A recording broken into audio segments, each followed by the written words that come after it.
They were like accountants. They were like kipukamayuks, and he would go to a village and to collect taxes and record what was collected.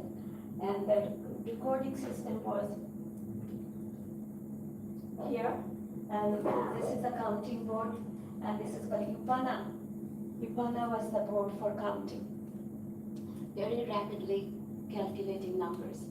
I heard from a student of mine, and I don't understand Spanish, so I couldn't follow it, that they are introducing these ideas in hinterlands of Peru, and the children who are not good in school, not interested in school, school is not relevant, and all of that, they're eating it up. They're just learning very fast, and they're connecting to the cultural history.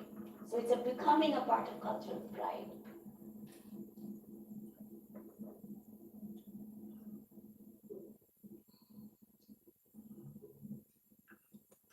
We owe a lot to Viradanam Tambrosio.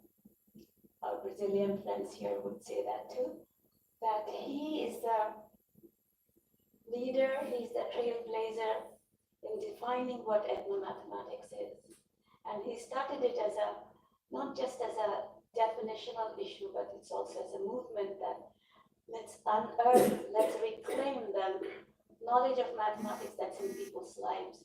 People who have not been formally trained into mathematics, but their work shows mathematical representation.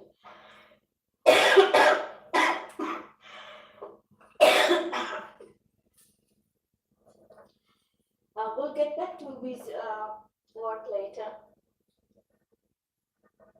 So essentially, ethnomathematics is the intersection of mathematics, cultural history, and cultural anthropology.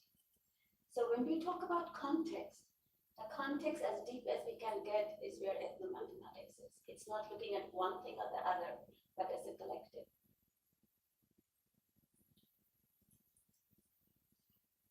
In this context, it's important to mention the other three trailblazers in ethnomathematics who are no longer with us.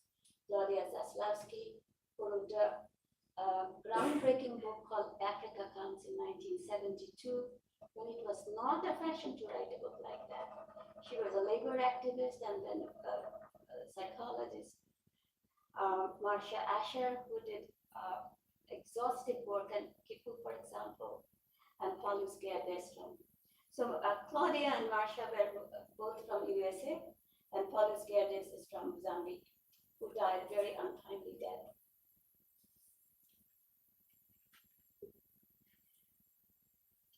There are two aspects of ethnomathematics that speaks to us. Acknowledging non-academic mathematical practices.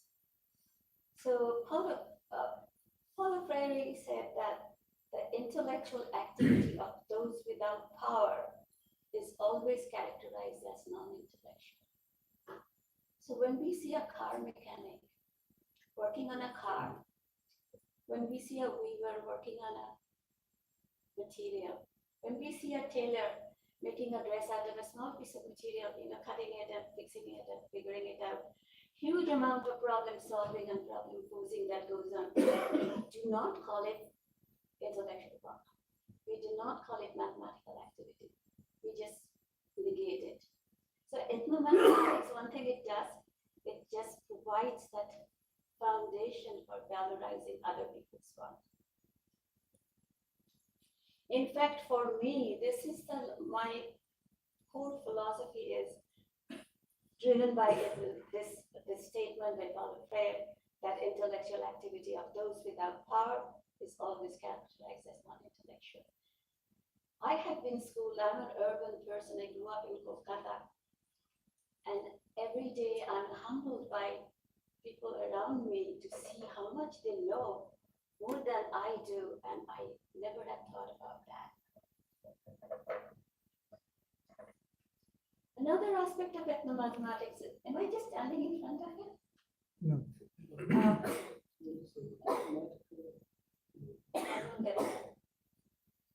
Connecting dominant Eurocentric narrative of history of academic mathematicians.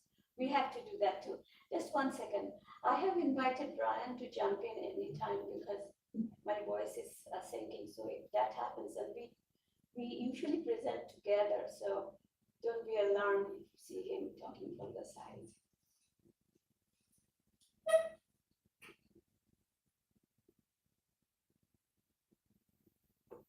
Alan Bishop's work on mathematical composition gives us a framework for looking at ethnomathematics as an initial tool for sorting and figuring out. Alan Bishop says that all human activities and cultural, today, tomorrow, yesterday, 100 years ago, even earlier than that, human activities could be characterized in 6 categories that are mathematical. 6, only 6, just imagine 6. So what are the 6 activities could be? I'll give you one minute. Of course, counting. What are the 5? Think about it. I know it's the end of the day, you're all tired. Measuring. Oh, somebody read it.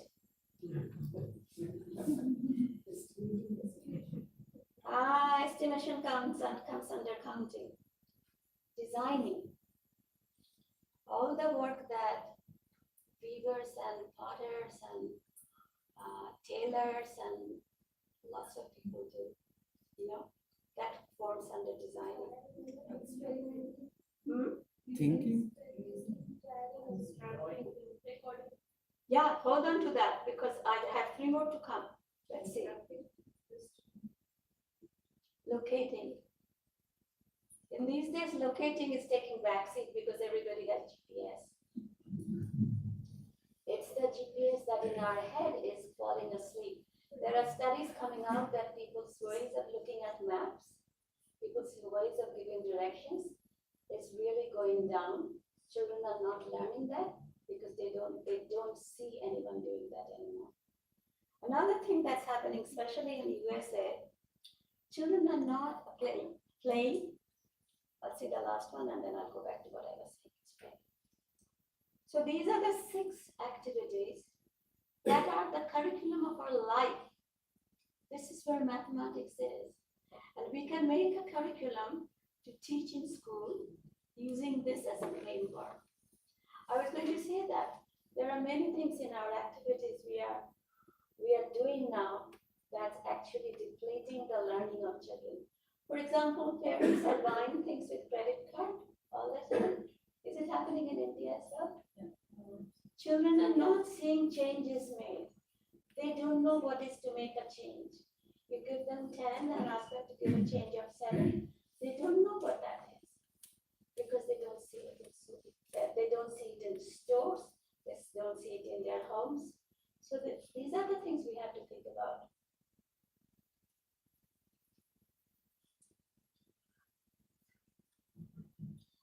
For the sake of illustration, I'm going to just spend some time looking at designing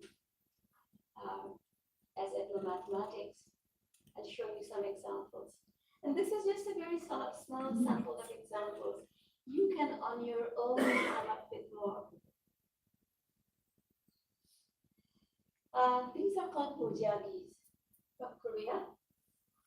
Pujagis are, old-fashioned ways of wrapping things when there were no plastic bags or brown paper bags. People had to carry things.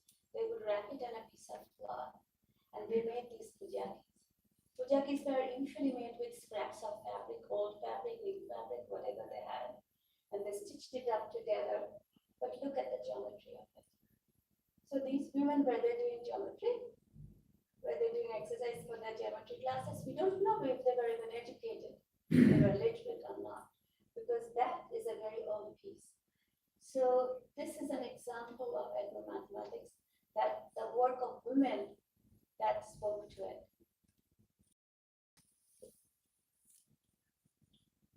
This we all know, right? This is Kolam. Kolam is such an interesting space for think about mathematics. That's in homes. That happens everywhere, most everywhere in India. And how do we bring that to classroom? How do we take it to the classroom? Oh, sorry.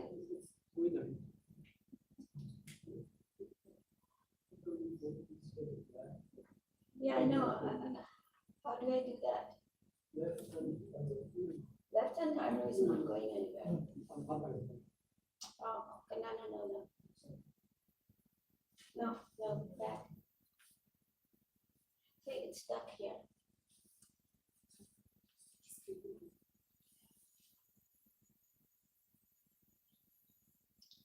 Yeah. Yes, yeah, that's good.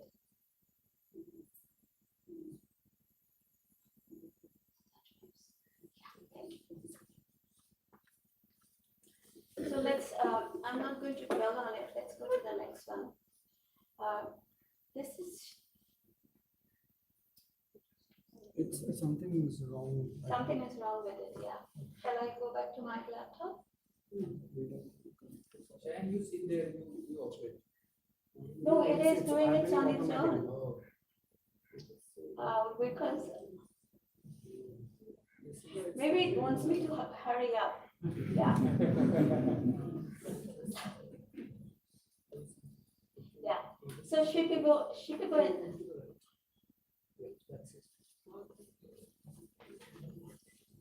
Indians in Peru. These are not, they look very decorative, they're very mathematical, very symmetric, the space filling curves, all of that fancy stuff. But they're actually for them healing lines. They are called by healing figures. It's a part of their getting better. It's something that they wear in their clothes, on their bodies, on their buildings, and their tattoos, so they can create them these patterns. Again, so that's a mathematical experience. There's very little work done on Shipibo Indians so far, but tempted to think of that. These are the Sona or Isona drawings. It's similar to Kolam from Angola, from Congo and Zaire, and it's a storytelling. So it's a storytelling, people gather to tell stories, and they use these diagrams to tell the stories on the sand, so it's not permanent. It's done with, when you're done with the story, you just erase that. You carry it in your mind, in your thoughts. So again, think about it. People are doing this mathematical thinking without consciously doing mathematics, without consciously calling it mathematics.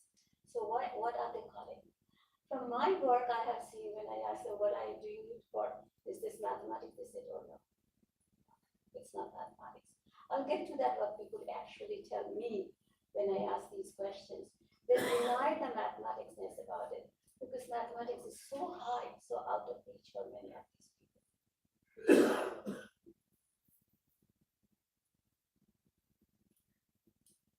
This is a very old photograph of the Tlingit Indians from Alaska in the US. This is northernmost part of America. The Tlingit women are here, they're weaving baskets. This is way after the contacts, first contacts. Their baskets are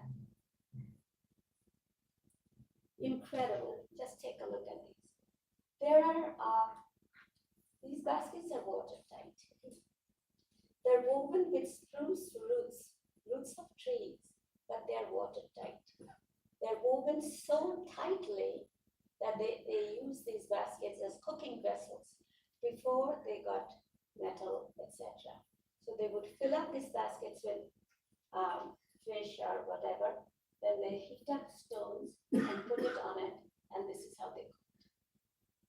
So this is how not just Indians, many other Indians I have been reading lately, they had used baskets for cooking.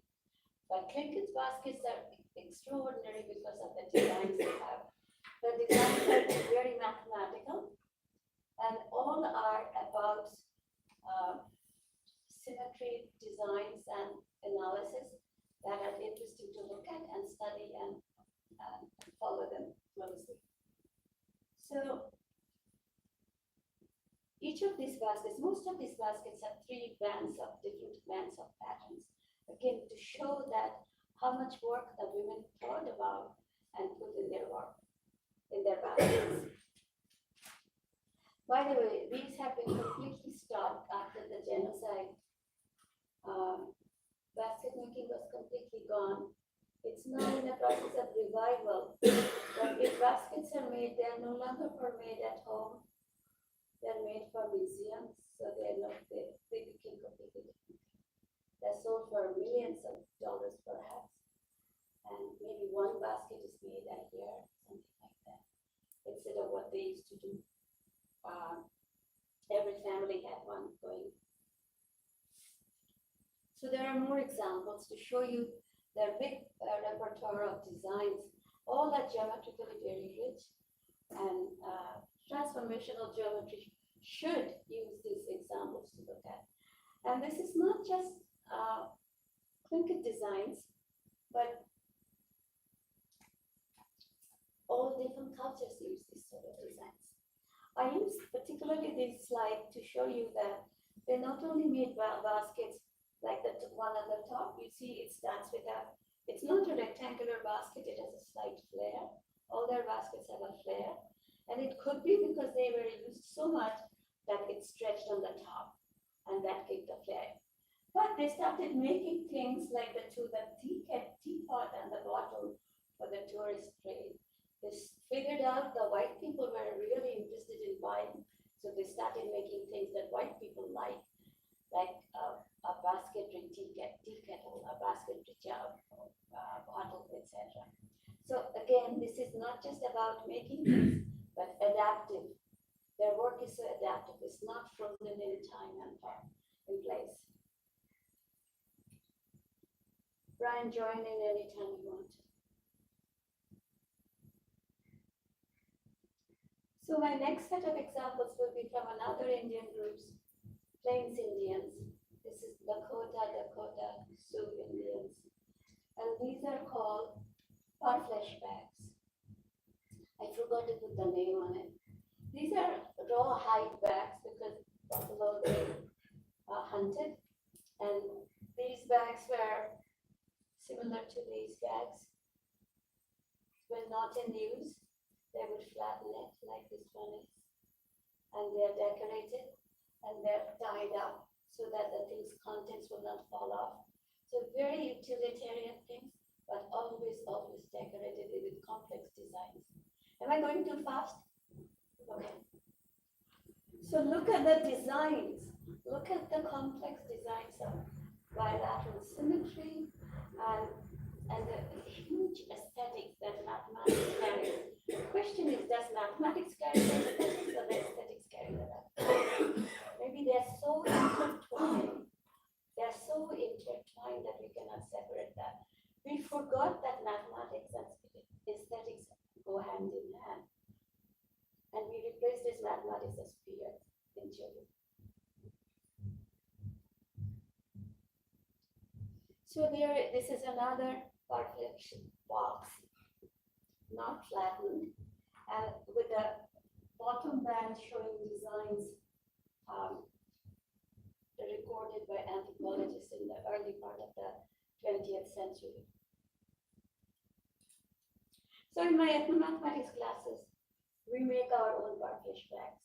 We cannot afford to buy hide, it's very expensive. So we use brown paper bags and we make exactly boxes like that, exactly the designs like that, and then see how it is. So then we have a display of it. So we go on and on and on. I'll tell you about that later.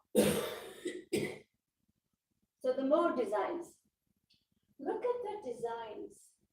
A lot of triangles, a lot of, and it's driven by the notion of symmetry. And it's not hard to draw. Even children can do that.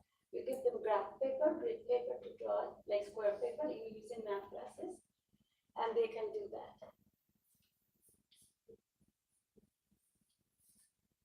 This is from Franz Boas's book, Primitive Art, how they make their boxes. So he provided a plan. We give it to the students so they can use the plan if they want. And they use that plan and the dimensions to make a box. And then they scale it up. So we do a lot of mathematics right there, like the way the Sioux people did. hundreds of years ago.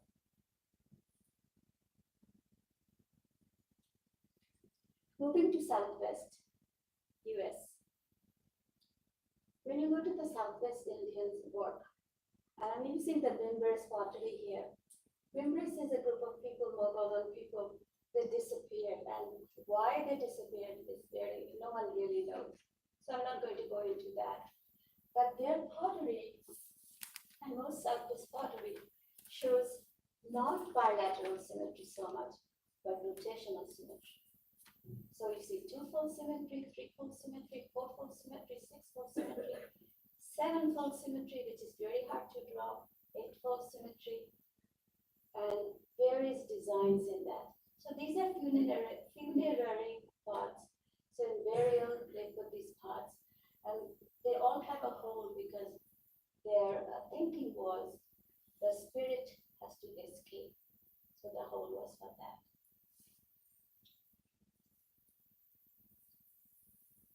I have started a project on that, but I haven't finished it yet. So in this very short time, I gave you a tour of some ethnomathematics examples from various parts of the world. We were in Alaska, we were in Plains, India, this is Midwest area, in Southwest, and we were in Shipibo, then we were in Angola, in India, in South India, and also my placement is wrong, and also in Korea. So this is actually a good way to think about if you are teaching ethnomathematics to show that mathematics happens in other people's lives so that you can find what mathematics is in your life as well. Have a map in your class and have the examples and put a dot on it so that the children can see that I can learn more about what others do. This is what I do and this is what they do. So this whole thing about that, we are very good in othering, and this boundary between them and us goes away, that we all are doing mathematics differently.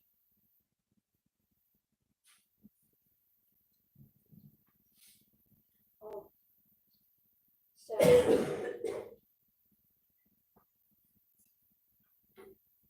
I think then transferring the PowerPoint from my computer to here, did something happen?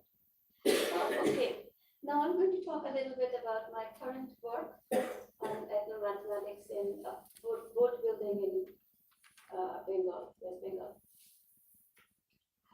I call it vernacular engineering. It's like the vernacular language. They have not taught engineering, but they do the work of the engineering. And these are the boats.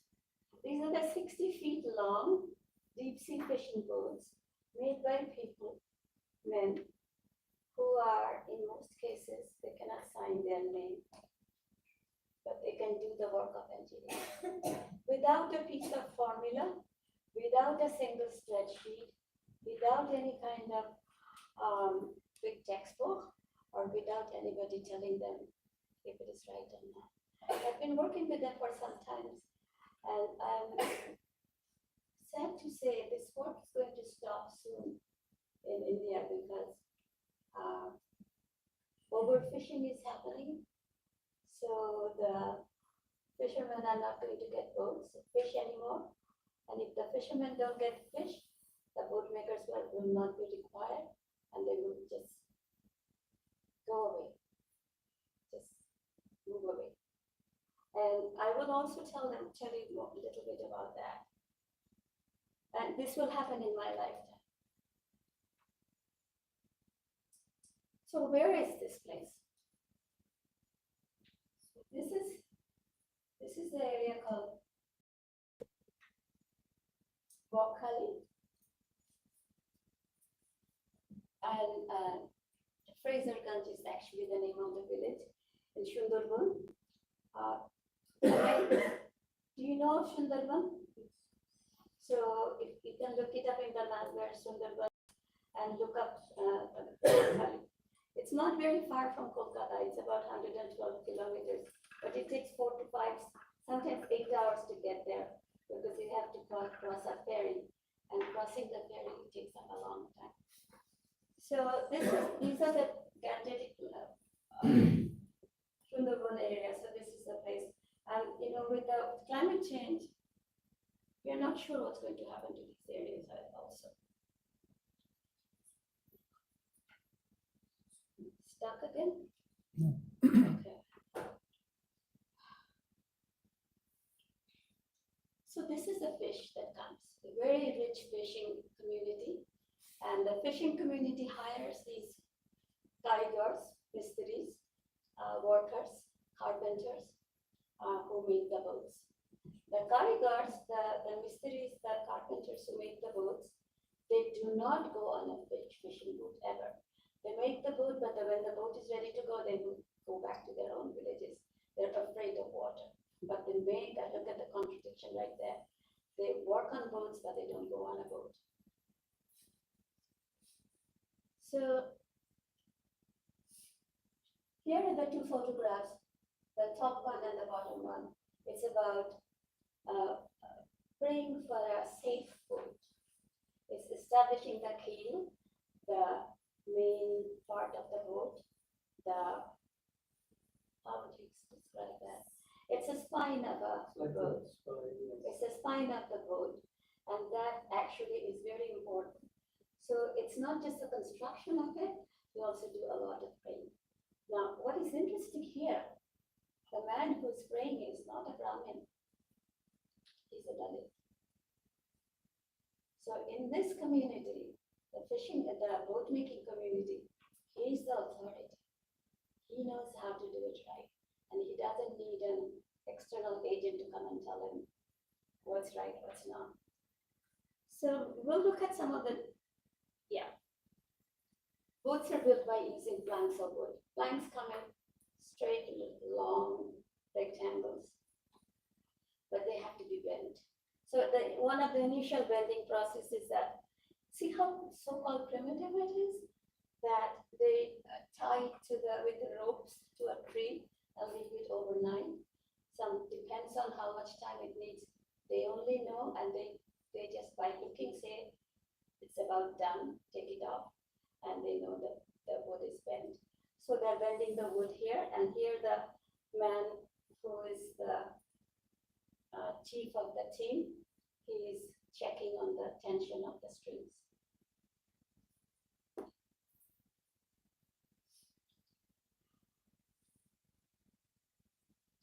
So the centering of the keel.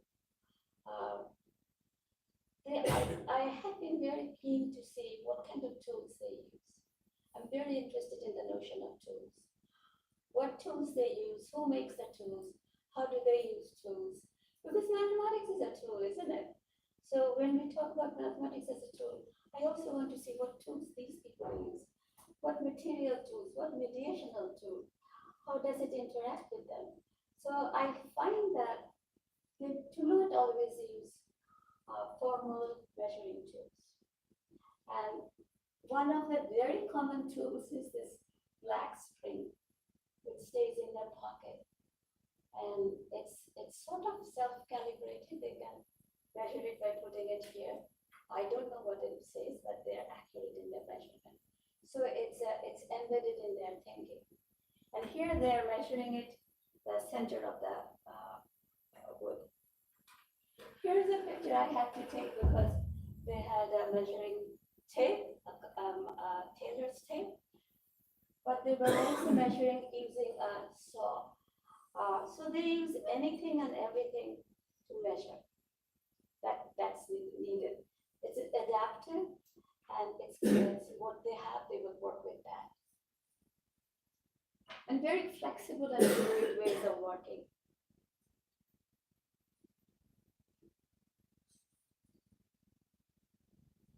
Could this light be turned down so that you can see the drawings here? Because here they have drawn where it has to be, it's a very complex diagram here, where it has to be cut out so that it can be dovetailed. You think? Yeah, I think that would be better. Can you all see the diagram? Okay. Okay. Let's see if Shannon can do a magic and turn the light out. Okay, it's better? Yeah. Okay. Yeah, we should have.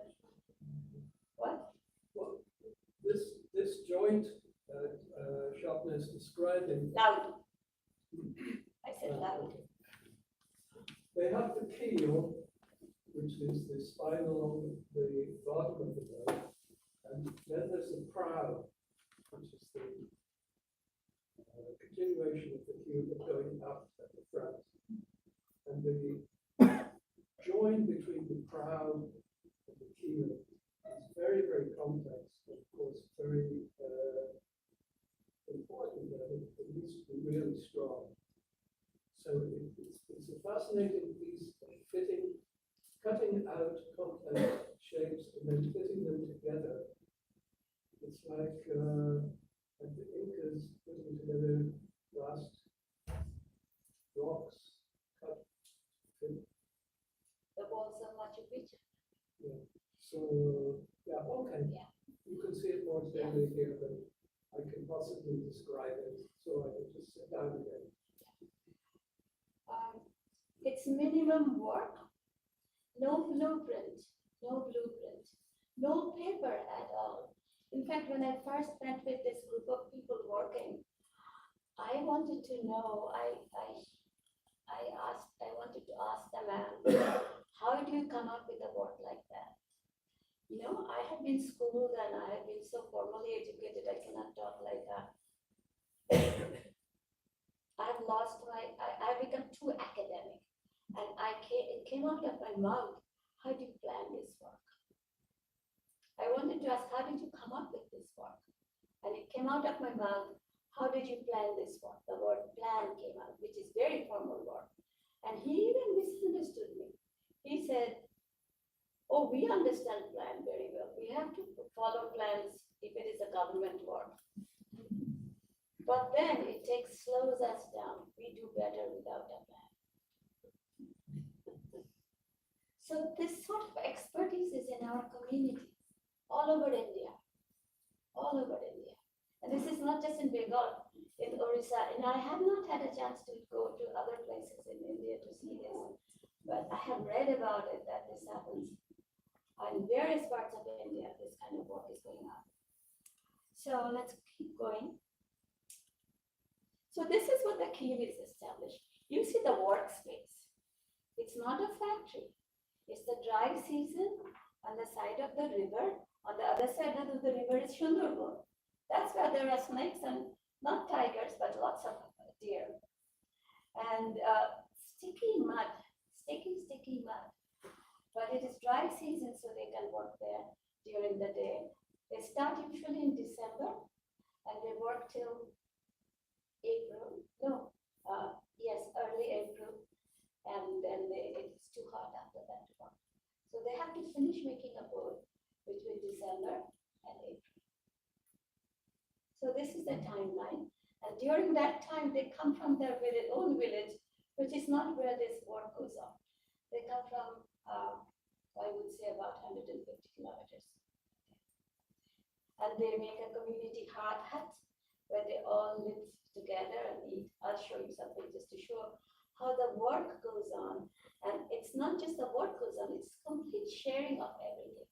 Knowledge, ideas, music, talk about things, stories. So this is what it looks like.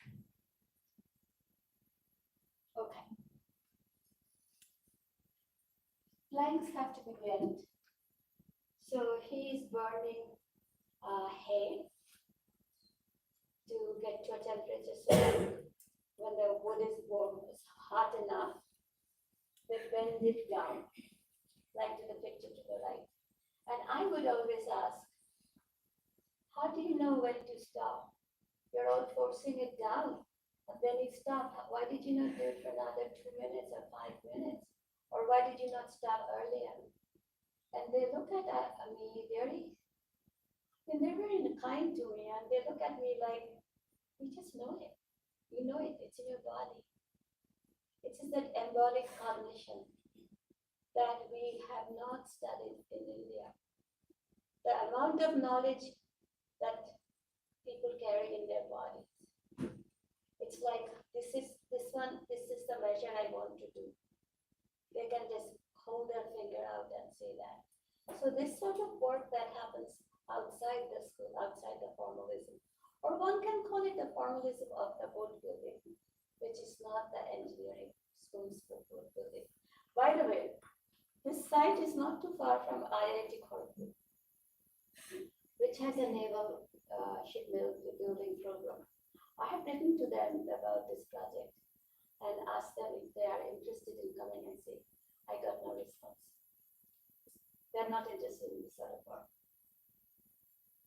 So again, go back to Paulo Freire. Those without power have no intellectual acknowledgement.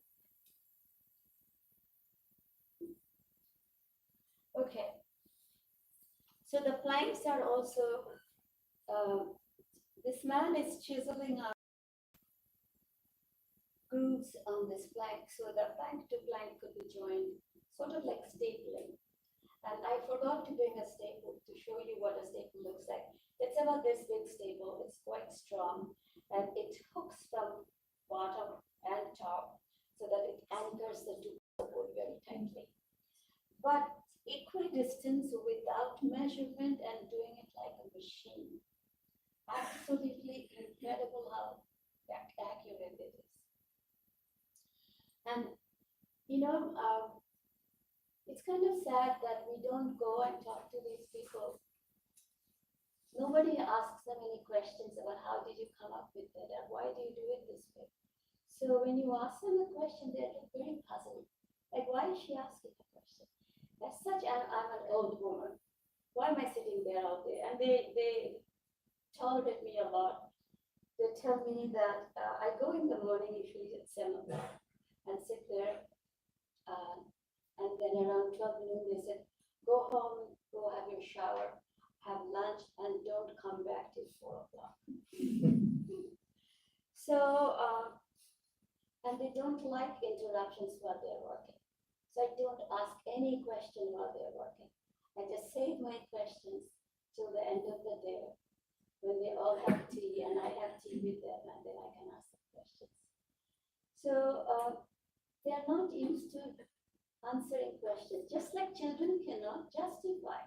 Why did you do it this way? Kids cannot say that. It is a taught thing. If we are not expecting people to talk like that, children don't. Children cannot say that, and these people also cannot do that. So it has been taking me forever to get to the bottom of their thinking. Okay. Talking about teaching and learning, I'm very interested in the process how the knowledge is transmitted. It's not it's an apprenticeship model, but not a family as an apprentice. They're not a part of the family. They all come from the same village. They came from the same village in Bangladesh. It was East Bengal then. So they work together, and they sometimes get their young people as apprentices. So this is a picture of how it is taught. It's literally holding hands.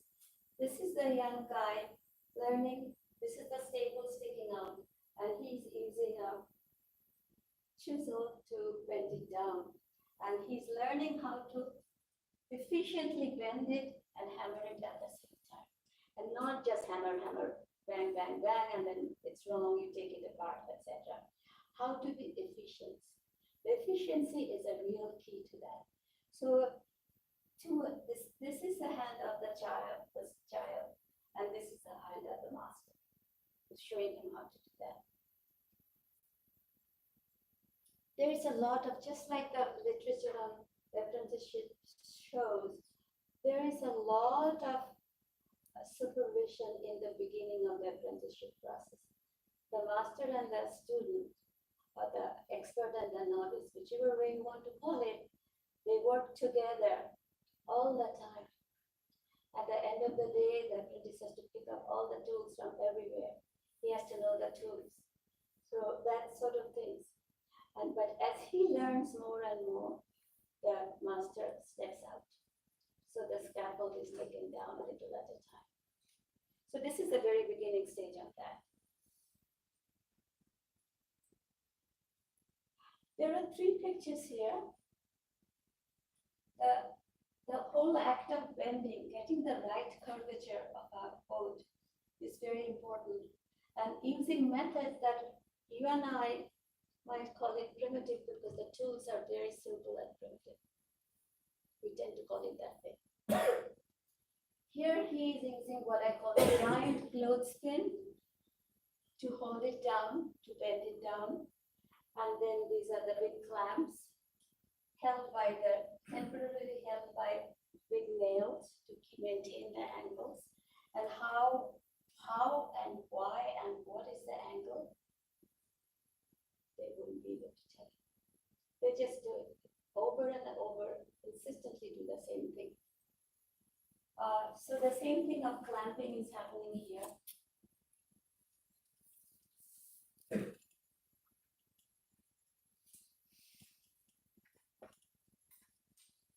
So this is a boat that is almost done. The hull of the boat is done. So they're working on, again, clamping and making sure that towards the end of the hull, is the layers of tata or wood is put together, and that's making sure that the curvature is right. When they make the planks together, they don't go left, right, no, left, right. They maintain a balance. It's not one side first, the other side next, no, nothing like that. Or nothing willy-nilly, So it's very important for them to maintain the balance. The same notion of maintaining the balance is very important for the Tlingit people. And in Bangla, especially for my Karigar brothers and the Tlingit friends, they do not have a word for symmetry. They do not have a word for symmetry, but they call it a balance. So they see symmetry as a balance, which makes sense. And this is how they strive for balance. Among the Tlingit people, this is an interesting observation. The notion of balance is important, that when in a gathering, there are two major moieties, the eagles and the ravens. If an eagle talks, a raven must speak. So in the society, in the community, there should be a balance. The eagle must not hold the air time. The raven also talk. So if a raven talks and the eagle is not speaking, the elders will stop it and say, somebody from eagle has to speak up. So this is how they maintain the social balance as well.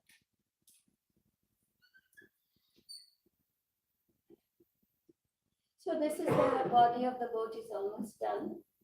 The checking final. Here. This is actually a picture from Greece, Anna. Greece, which has such a long and rich tradition of boat building. And here the Greek boat is, they make the ribs first, and then they put the outside, the hull later. In India, I think in Vietnam they do the same thing as well, I'm not sure. In India, for example, they do the body first, the hull first, and they put the ribs next. So I showed this picture to my Karigar brothers, and I said, why don't you do this way? It looks nice this way, you can do it. Why do you do it the opposite way? Because I want to get their responses and reactions to things. This is how we can do that. Of course we can do that, sure. So why do you not do that? You need more wood. You need more wood to make the ribs first, because they're also very resource conscious. Lately, Indian shawl, which is they prefer for making a boat, has gone up very much in price. So they are buying imported Malaysian shawl. And Malaysian shawl they are very unhappy about. They feel the density is not right. It's shalled all right, but it doesn't feel right. So they know these things, the materials. Again, they haven't studied. They haven't been in college to learn material science, but they know these things because of their experience. So this is the curvature of the boat. this very gentle curve. And this has been my hypothesis forever, that this is where the innate understanding of rate of change and calculus is. And I want to find it out from these Carragher brothers. How do they see that? So I've been trying to ask that question to them, and every time I go, I ask the same question in a different way, and I always get the same answer: no, it's not that. We make a boat by measurement only. This measurement of piece by piece that you don't see when you're seeing the whole boat. That's what determines the curvature. I have been asking, how do you know the curvature is right? Because I want to know what curvature is. And they said, you know it by your eyes. So again, these are the responses that I'm not ready to accept, but I have to accept. So this is the part of the work, any ethnographic work, that's long-term ethnography. It's very humbling because you go with your preconceived notions that, yeah, I'm going to go do this and do that, and then my study will be done. No. Because that study takes its own life. Because people who I'm working with now, they trust me more. They talk to me very openly, and they correct my language. We speak the same language. If I use a terminology that they don't like, they change it for me. So this is. I'm still struggling to ask the question about rate of change and to ask the question about curvature. Maybe you all can help me with that.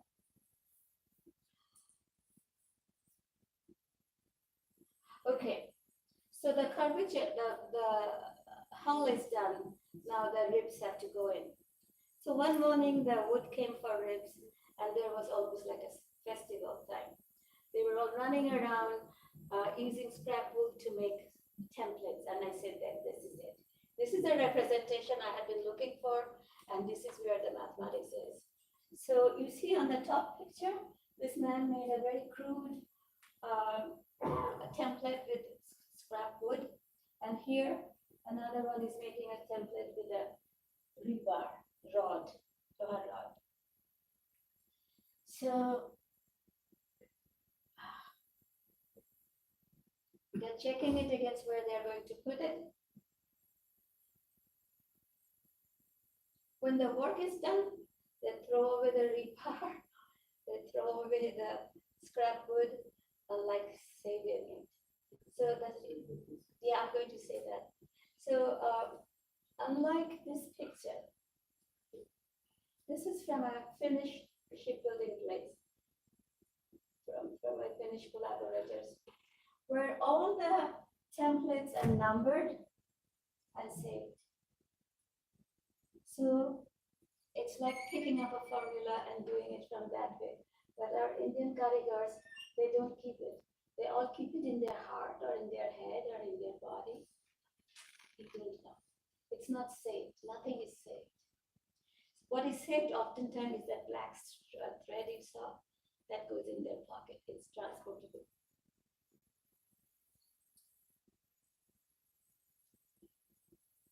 So inside the body of the boat, they put markers, and then they start putting the lips. I'm getting close to, oops, sorry. So they're nailing down the ribs. So the boat is almost done here. The cabin is made. The cabin is decorated. The body of the boat is tarred so that the salinity doesn't get it, etc. And getting painting done, etc. It's 60 feet long. I learned that if it is 60 feet, the government taxes them a little bit more.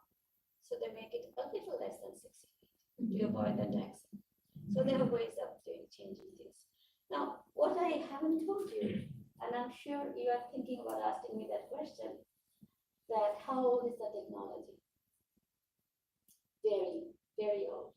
There is no written record on these. We have seen coins from Gupta period. When was that?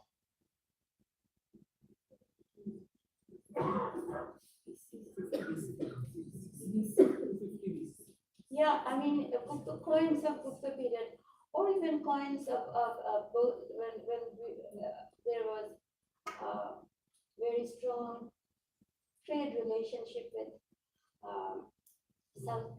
Southeast Asia. So the boats that were used are exactly like these boats. So the designs are the same. The process of making perhaps has changed. What they do is called the reverse clinker process. It's a name that scholars have given it to it. But it's not static. It's not closed static system. They have a lot of innovation going. For example, all boats have now motors. They have to make a change in their plans so that a motor can go in. All boats must have a GPS. All boats must have wireless so that the government can approve it for licensing. So these are the changes they never knew before. And they are all the time adapting to that. What is also interesting that this is doing it again. Okay. The fishermen take the boats to the deep sea, the Bay of Bengal, for 10 to 12 days, a very rough sea. And they don't know how to read a GPS. No one has ever taught them. Perhaps they have never learned to read to begin with. So what they do is call up another boat and wireless and say, the reading is, it looks like, so they read it out as a visual information and decode it that way. So this is how they're teaching one another how to read a GPS. And that's where there is a very nice, interesting study of learning a machine from an informal standpoint. How does that work? Now, I cannot go on a boat. You know, they have taboos about women going on a boat. They also will not allow me to go on a boat because the sea is very rough. But these are the things that are absolutely very fascinating to see how these men continue to pose and problem solve themselves from their knowledge base, from where they are, from what kind of community knowledge they have. And this is where Tata uses what will come into play. Okay. You are not supposed to see this.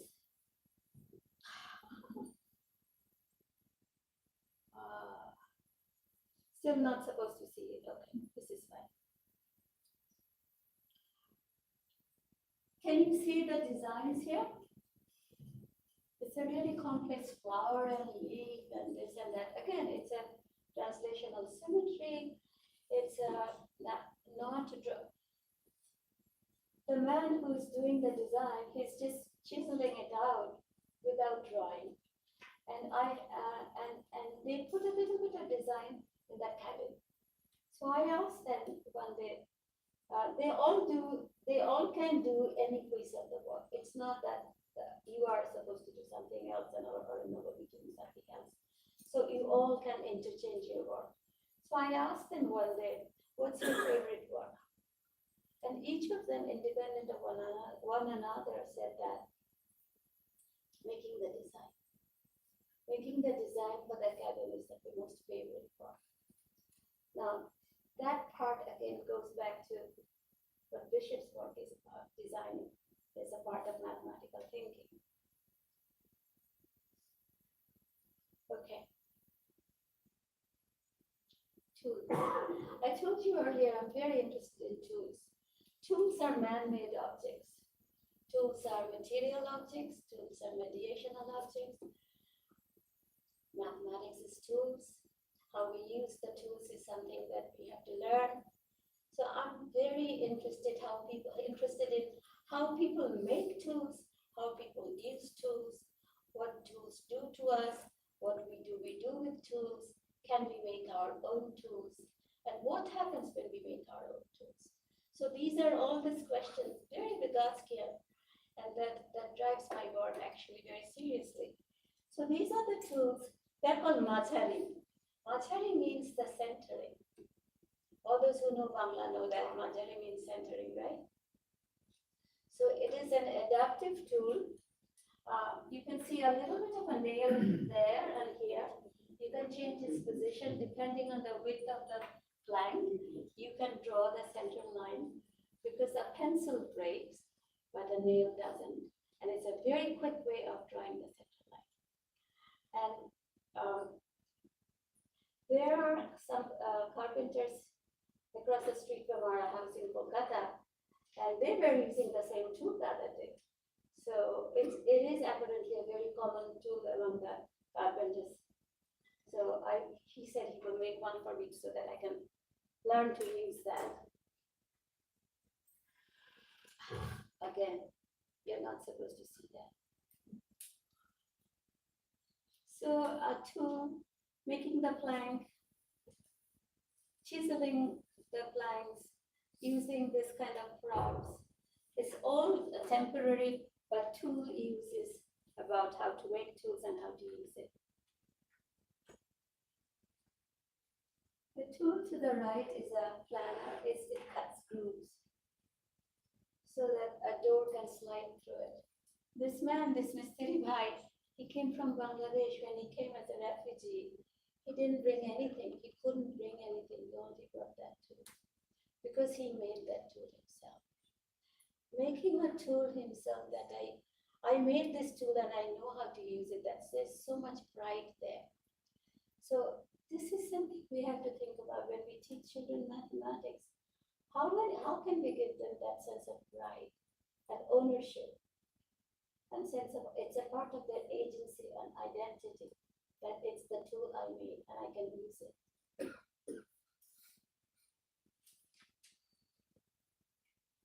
So these are all the tools they use, all the tools. Very recently they have been using some power tools, but they prefer using handheld tools because they're finer. Power tools are crude. They don't work as well. They get the work done, but then they prefer doing it by hand. Excuse me. Shall I share something over here? Sure. Ma'am, government is funding for a scheme. It's called as Atal Tinkering Lab. We're having such lab in our school. Where children are making not exactly such types of tools, but many interesting things like this. So I'm very much trying to integrate most of this part with what children are doing in that tinkering. Okay. And they're making wonderful ideas out of the scrap material. Right. The school has taken the responsibility of gathering scrap from everybody's home. In fact, not even the children there who are in our school. Okay. So we have collected the scrap from all over, and children are working over it. What kind of things are they making? They have made some hospital tools. Okay. A walker sort of. A walker to Okay. climb the steps. Okay. If a person is not able to walk properly or has met any accident and is not able to walk properly, so walker has been made by them. They have made cupboard sort of for the class. They have made a class library. All the students have contributed their own storybooks and informative books. They have made a nice cupboard for that. Wonderful. And many more projects are still going on. Okay. See, in the project that Ryan was talking about earlier that we have in Portland, it is very common these days to have a maker lab. Again, teaching the children or giving them the material and make something that you can. So the kids made, what did they make? I cannot remember now. So these third graders were making all sorts of things. And they went to a maker lab at the university and they were very disappointed that they could not participate there because they were for older people. So yeah, this is very good. We should talk about it later. So these are the tools they have. And anybody who is in engineering, how many of you are engineers? Oh my God, so many of you are engineers. So do you think these are very primitive tools? Very old-fashioned tools?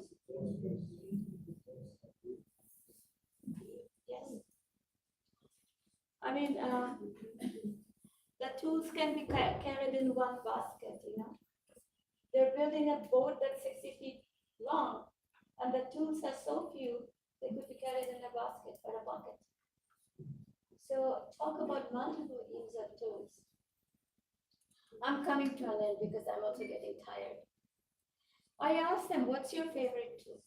If you have to choose one tool without which you cannot do a day's work, what would that be? And these things, one, saw and a hammer. Saw and a hammer is all we need. This is my team. They live in this hut that's made for 3-4 months, then it's dismantled. They cook together. They don't cook, they hire someone to do the cooking for them. And they sleep there, they talk they spend all their time, you know, talking about work, talking about other things, etc.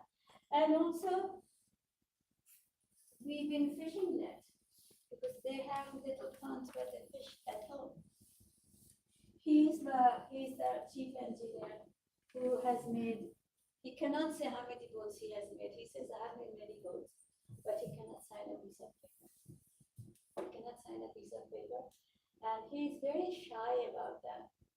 So finally, he has come to trust me more these days. You're not supposed to see this.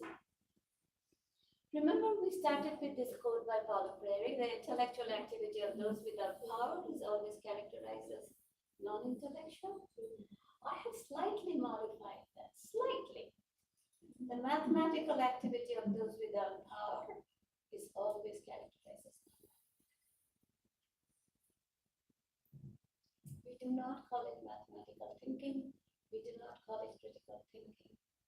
We negate it, we just ignore it. IIT ignores it. Our engineers ignore it.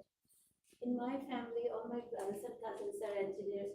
No one is interested in doing that, except for the fish.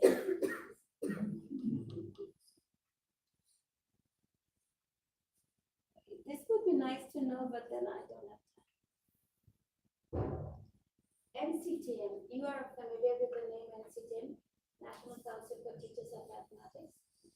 It's the largest organized, it's in US, but it's an international membership of mathematics educators, classroom teachers from K-12, college, researchers, college, everything. So NCTM is a forward-thinking, in many ways it's a very forward-thinking group. And they came up with a statement that we cannot have the majority of our population mathematically illiterate. Equity has become an economic necessity. So that gives that idea of mathematics for all.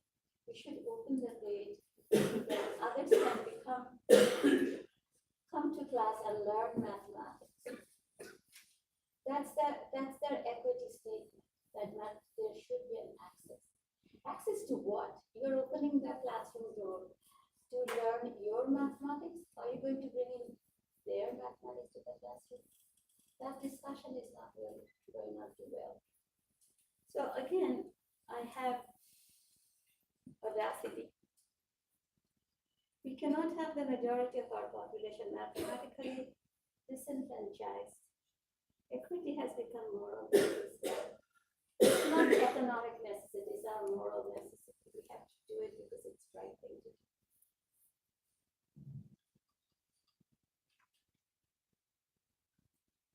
This is Brian told 3 times I must talk about, so I have to talk about. Tata years ago took paid Wordo's work on cultural capital and expanded it. That there is more than just cultural capital. There's so many aspects of that we have to think about. Community cultural wealth, she calls. We have linguistic capital. We have resistant capital. We have navigational capital. So all of these things we have to think about. And this is an illustration of what we see in these poor people's work. You know, they were too poor to go to school. So many of them did not go to school or dropped out by the time they were in 4th grade or 3rd grade because they did not have money, they had to go to work. but they have the linguistic capital, resistant capital, and resilience to survive in this, and social capital to navigate the system. And that's the part we have to really valorize that. Brian, you want to add a few words here? Yeah. So I'll pose a few what-if questions. What if the diversity within mathematics as disciplines, mathematics in cultural practices, and mathematics in everyday life were reflected in diversity in mathematics education? It's a what-if question for me. Think about it for a minute before I go to my next what-if.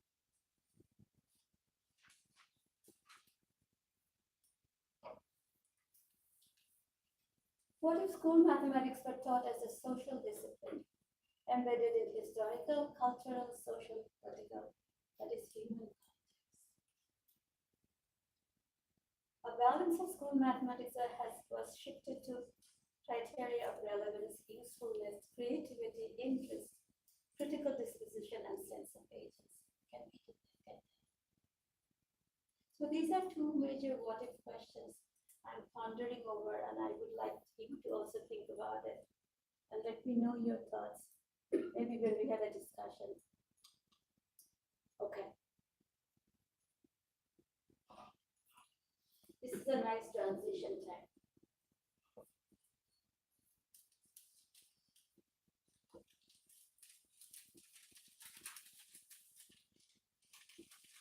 Now, folks from India know it, and my friends from Brazil and friends from Greece, you may also know about it.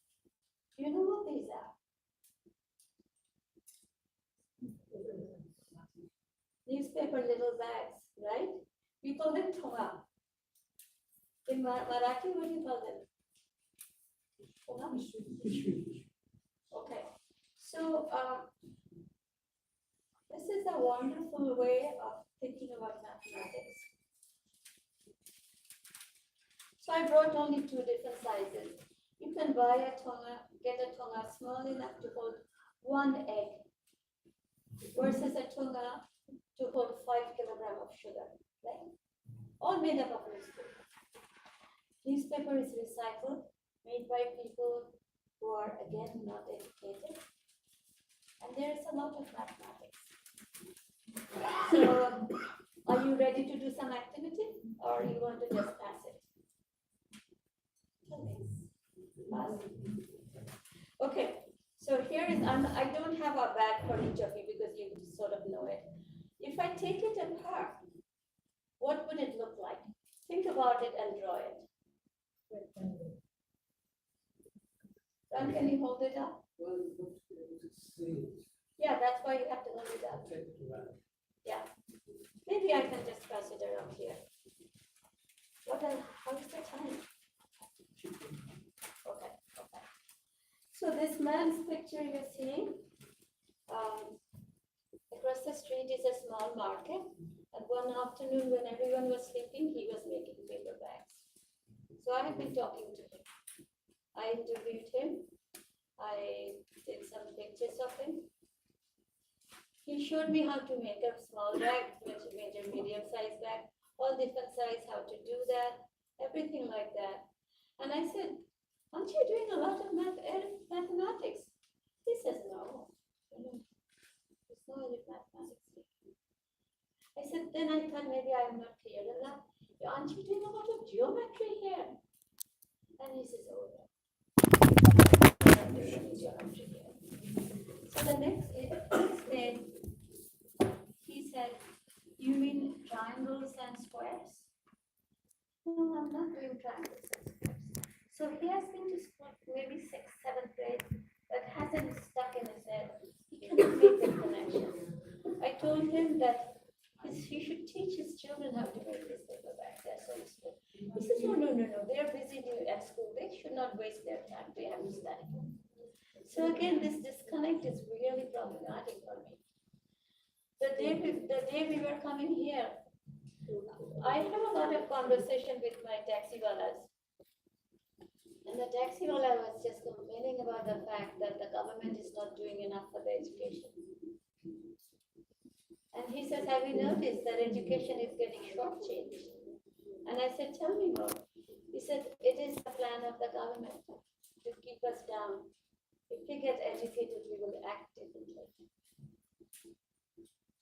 So with these thoughts, we don't consider their voices or their thinking as something important. So have you drawn it yet? Or are you just going to do it tonight? I think Orindam is telling me to wrap up. Here is another big bag. The same thing. This is a fancy bag with handle. What I showed you is like it cost you nothing. I buy it for 10 rupees, 100 bags. I take it with me to teach it for mathematics class. My students take it apart. They learn about how to make a bag, and then they make a bag twice the volume or half the volume.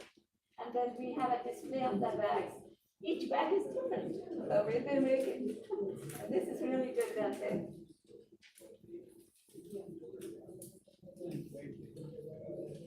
Okay, so Karen is doing that, so we should work on it.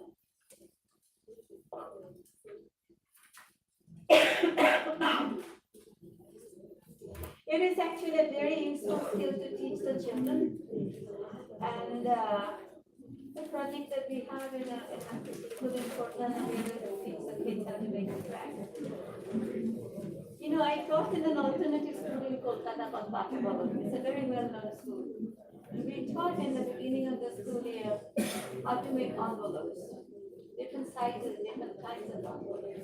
That was a way to teach them German.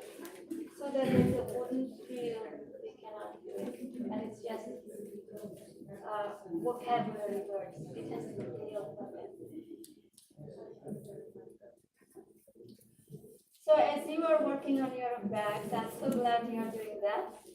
I think I'll wrap up my talk. I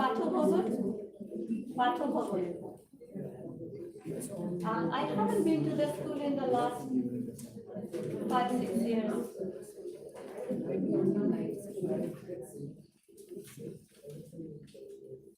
And thank you so very much. So delighted you are here.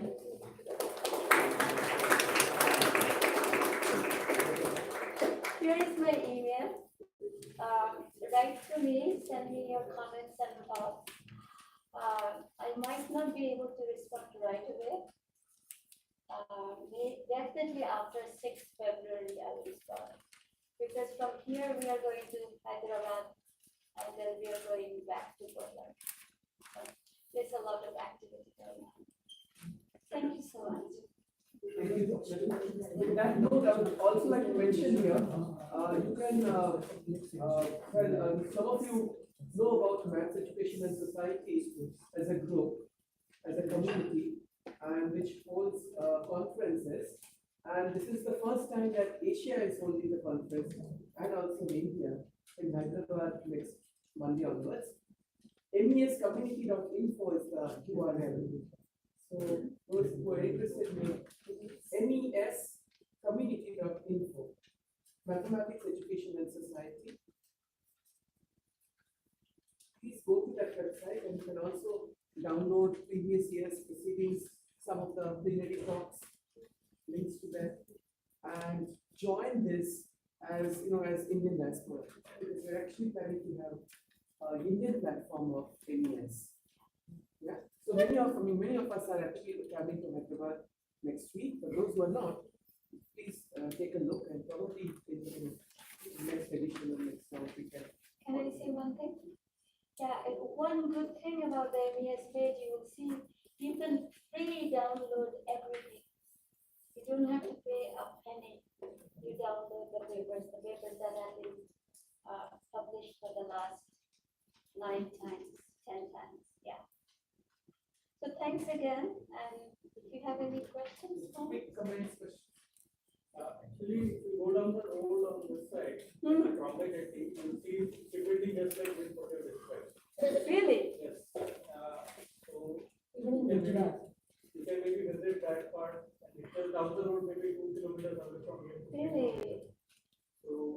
will write it down. Brian, can you please write it down? You know, I'm asking him to write down. There's a reason I'm asking. I'm not ordering him to write down because I don't know if you notice, my right hand has been, I have a terminal illness now. I have lost my right hand, so I cannot write anymore. So he is my spy. So I would like to go. I was in Calicut. I could not find, I thought I would be able to locate boat building in Kerala, but I couldn't find it. Can you repeat it? Trombay jetty. Trombay jetty. This road I was main road. Trombay, TR.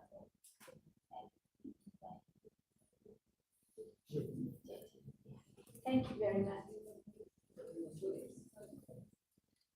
You know, I told my Karigar brothers that I will write this as soon as I can because their story has to be written from their perspective. And I definitely write it in Bangla, but for the last 2 years I cannot write anymore, so I have to figure out how I can do that.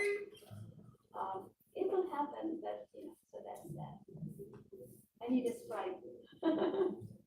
Any more comments or quick questions? Kishore. And there's lots which I can talk to you about properly, but generally when we are teaching children in schools, Yeah.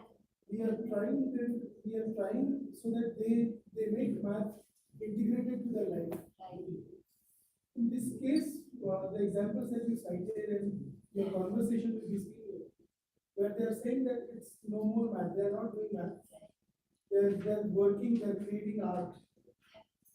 So it's quite integrated in that. So in the context where it is so integrated, we want them to look at it as mathematics. But in the context which is completely abstract and imposed, we want it to integrate. So how to look at this? I tell you what. कोई translate करने में मदद करेगा। इनका जो question है उसमें मैं थोड़ा एडिशनल करना चाहूँगा। मैं एक स्कूल टीचर हूँ, तो जो बच्चों में अभी या कम्युनिटी में अभी जो नॉलेज है मैथमेटिक्स का, तो उसको हम क्लासरूम में लाने की कोशिश करते हैं। जब एग्जाम्स की बारी आती है तो उसका कहीं ठिकाना नहीं होता है कि टेक्स्ट बुक ओरिएंटेड एग्जाम्स होती है, तो फिर क्या हम उनका नॉलेज क्लासरूम में लाके हम उनको एनरिच कर रहे हैं या एग्जाम्स में कुछ हद तक पीछे रखकर शायद पीछे रखकर हम उन्हें इस सिस्टम से एलिमिनेट कर रहे हैं। तो एक बीइंग अ टीचर मुझे हमेशा एक तकलीफ सी होती है इन चीजों से। Yeah, can you, that's a very good question. Hold on to that. Can you repeat your question again, please? What I'm saying is the aim in mathematics class would be to integrate the subject so much that children feel it is a part of their life. Right. While these artisans or these people who you talked about, they are not looking at it as mathematics. It is so integrated in their life. So over there, our view is that they need to look at it as mathematics. Right. And in the classrooms, we feel that they did not look at it as mathematics. Right. So That's how do you address this? that's an interesting contradiction, isn't it? Yeah, so what I do, because I teach ethnomathematics classes, and I also teach with kids also with that. What I have is what I call a traveling museum. I have a big bag this big that's full of textiles and things that I can carry on my shoulder, which has patterns. So I take it to the classroom and make them describe it, the color, the shapes, what is repeating, and some of the repeats are very complex. So they learn to talk about and draw, and I make them draw. So they learn to look at the mathematical aspects of art. And then I flip that model. I said, use a shape you like and make pattern with that shape. So you are starting with mathematics, making art. So then you see how they're interconnected.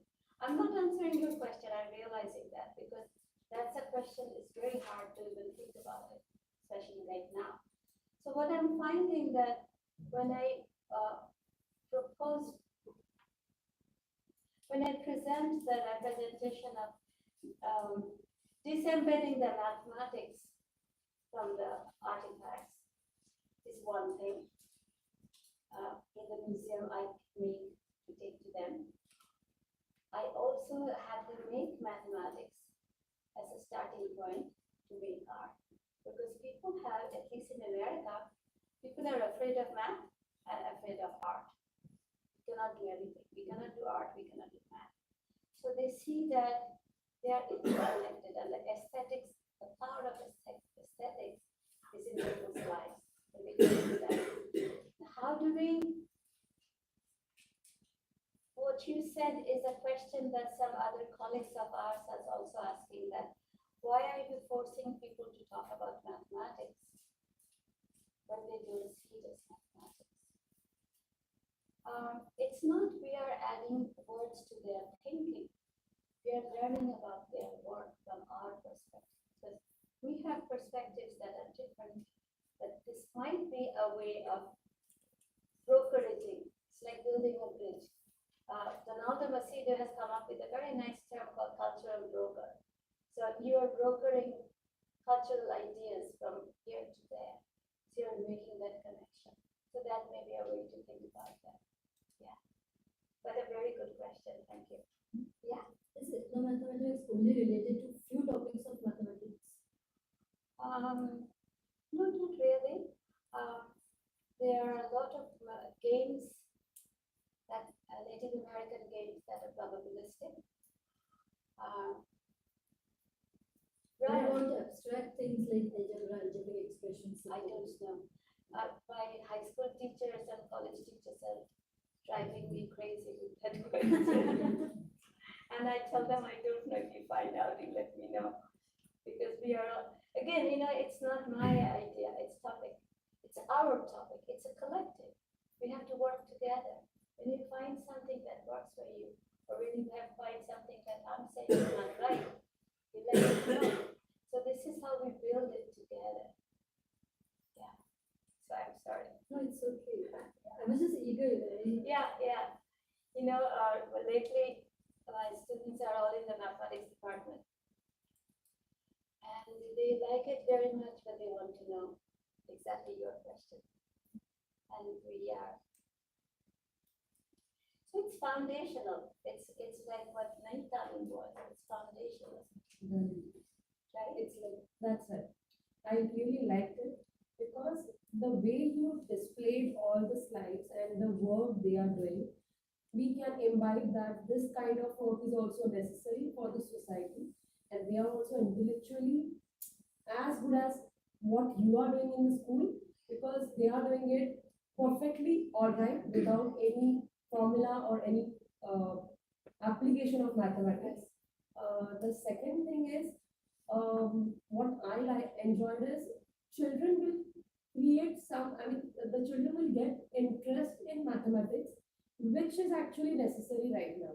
Because at the primary age, creating interest in the subject is only the difficult task. Because ultimately the basics are only needed throughout the life. Right. The algebra or calculus actually is not needed throughout the life. The basics is needed. But because of the fear of that basic only, children leave maths at all. Like after 10, they don't want to do anything with the maths. So they will leave science and they will go for arts or some other. If at least we can create interest in the topic or subject, it would be useful for them. Exactly. This is what you said so nicely. This is about mathematics becomes their own personal tool. And they can use it when they need it. They don't have to run away from that. Yeah. I was going to tell you something. Oh yeah. The project that we have, we were working with the children. They come from economically deprived families. So we wanted to talk to them about what is math in your home? Is there math in your home? I was interviewing children. Oh yes, there's lots of math. So tell me what's the math in the house? Homework sheets and worksheets. So, it took us a lot of work to get them to say, yes, my father is a taxi driver. He does so much mathematics and then articulating about mathematics. So we would teach them to talk to their parents, interview their parents. What do they do? How do they do? So again, it's like asking question and articulation, explaining. Just like the boat people cannot explain what they do, children have to be told how to ask questions to their parents.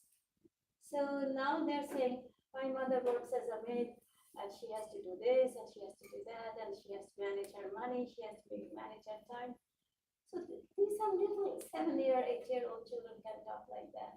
So we are making them aware that mathematics is not just in engineer's back pocket, it's in the taxi driver's back pocket, it's the maid's back pocket, it's everybody's back pocket. So this is why this kind of approach, I mean, I did not use that word before and I'm very conscious of using, it's a subaltern mathematics. It is a subaltern mathematics. This is the mathematics that we have to recognize. We cannot marginalize. But it cannot replace what the school curriculum is. It can enrich it, it can augment it, and that's how we have to go about it. Is similar work done in patterns in dance steps of various Really? No. I don't know. You know, I have relationship with the cricket people and ran out of these there's a lot of dancing there, but I have not ever seen them talk about that. That's Because there are very complex patterns in the steps they take, especially the tribals are. Are you going to show that cricket dance? Okay.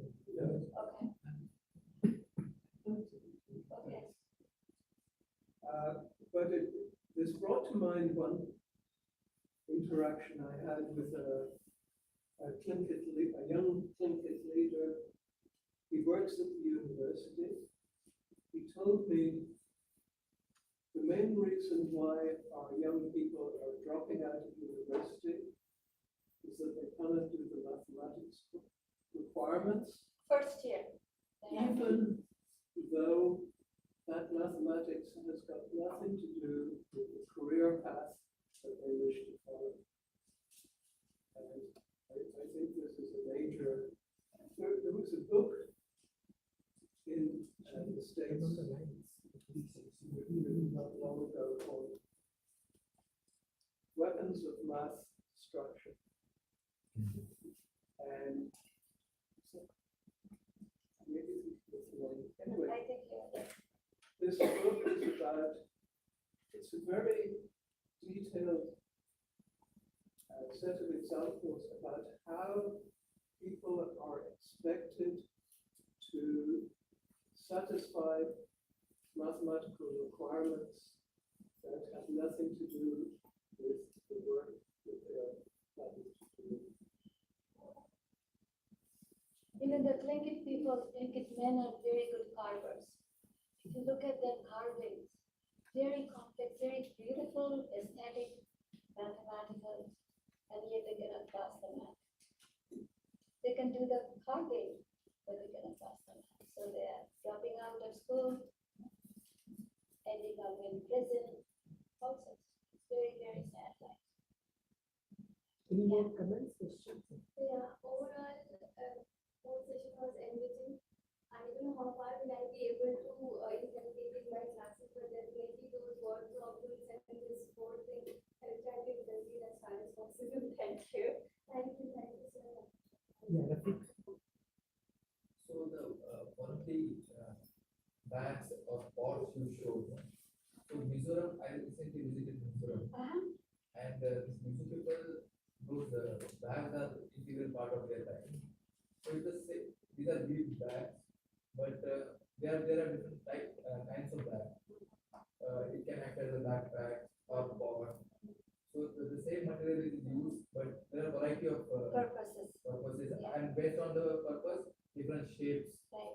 And so it's The weaving patterns are there. Yeah, I mean, you perhaps, you may have seen the kind of basket, almost open weave basket for keeping fish. When you fished and you keep that immersed in the water, it's called kibolevdake. some sort of Come on. The revolution. Much of jewelry ability. So we are all stuck in the language now. No, no, Julie, no, it's not a Julie. It's a Golui, sir, Golui. So, yeah, so there are very, very complex shape of weaving. So this is, you saw that in Mizoram as well. Yeah. Yeah. And they have this one word for it, and then based on the shape, that one another word is added, and that is how they identify. So that's a nice ethnomathematics project for you. Our teacher friends wanted to share some comments. Yes, please. Would you like to?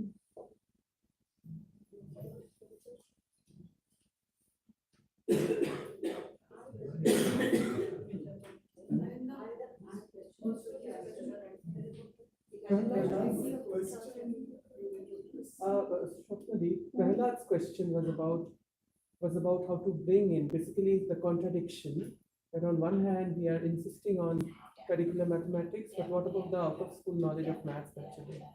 That is actually a tension everywhere. So we tell our teachers that if you do this, do a mathematical approach or the social justice approach, we call it social justice approach as well, as a base and not do it all the time. So it gives the students a sense of power, sense of confidence, so that when it comes to their exam time, they carry that confidence with them. And again, in our project that we just completed, we did something. Each child was given almost every month a long piece of paper, this long, narrow, and children were told to write down things they can do. And we call that I can do list. And so we just gave it to them without any expectation. And they completely blew our minds. They wrote so many things they think they can do. And it had very little to do with school learning. I can learn bike, I can roller skate backwards, I can cook ramen noodles, I can bathe my sister, I can do math towards the end. So this is of the whole list, very holistic child's perspective of I can do. So what we did then, the list was rolled up with a date on it and put in a medicine bottle and given more and more, so that we told them that this is your, all that they remember, this is all you can do. You are more than just a test score. This is your confidence. So we called it talisman. And you just hold on to it, because in the US, testing situation is pretty bad, very bad actually. So this will give you the strength. You can do so much. Don't let the test defeat you. So this is another way. Again, we are talking about encouraging children to think about themselves and boosting their identity, but we were not doing any studies there. So try to think about that as a way to boost their confidence, the way they can talk about it, what they like, not like, as a way to incorporate that. Does that help? Yeah. Let me know a little bit. Any more comments? I wanted to ask you, most of this knowledge, what the shipbuilders that you told us, mostly implicit knowledge, something that is, so what is how important is making this knowledge explicit or building formal theories out of this knowledge or formal structures out of this knowledge? Because when we see the Western domination, it has perhaps comes from this formalized systems rather than having a deeply embodied knowledge or situated knowledge about only a particular situation. But rather than having a general theory which can be applied to many more things. So, how do you look at it? Yeah, it is something. Well, I'll ask you a parallel question. Why are we keen on reclaiming indigenous knowledge? We can leave that alone. It has been left alone for many hundred years. So it's a similar question. Why do we have to reclaim the knowledge that's not acknowledged otherwise? It's our, again, moral responsibility.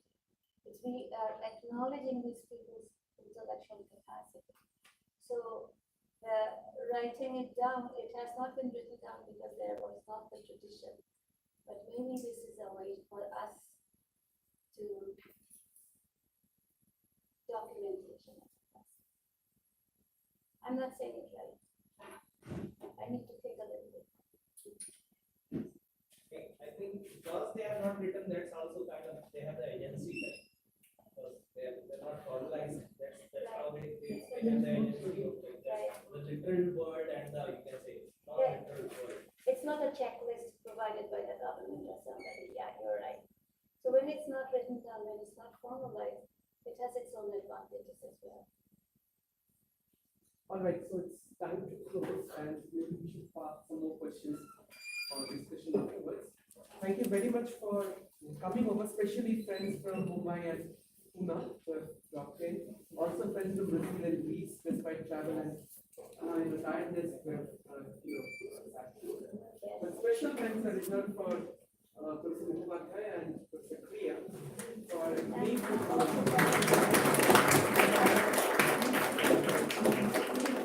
Thank you very much to all of you, and we look forward to such webinars for the future. Thank you.